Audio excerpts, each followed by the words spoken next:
Is this happening more in Oklahoma rather than the whole country? Do you know that at all? Or is it more of a systemic problem here in our education system? Or what do you think?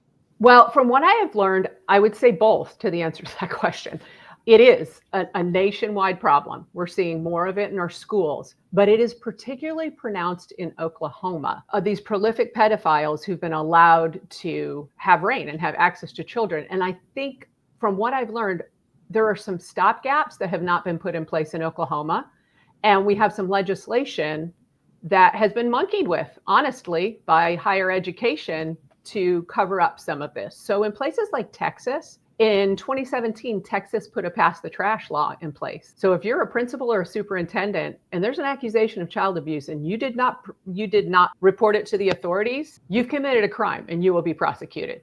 That's what their state law says. We have no such law. There's no accountability in the system. And I think that's got a great deal to do with it. And then I think the other thing is that our statutes of limitations for child sex crimes, and that's in schools and that's out of schools, were honestly monkeyed with in the same year, in 2017. They made it look like they fixed the problem and they changed the laws. It had been sort of kicked the can down the road. It was, you had to report within 5 years, which is insane in child sex abuse, that a child would have to report within 5 years of abuse. Then it went to 7 years, then it went to 12 years.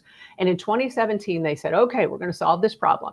Up until the age of 45, you can report, but they didn't make it retroactive. So anybody prior to 2017 cannot go after their perpetrator. And typically people don't report this until well into adulthood. So they didn't really help anyone. And then the other thing that they did in that 2017 legislation that just gives you anger, the forces that be stepped in while they were trying to pass this good law protecting kids and finessed it. And on the civil part of the legislation, they added the caveat that if it involves an institution, if you're going to go after, say, a school district for failing to protect from a prolific pedophile, gross neglect here, you have to do it within 2 years of those acts happening.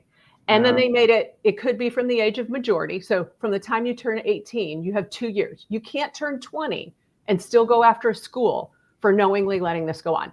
So the answer to your question is, I think Oklahoma's got big problems.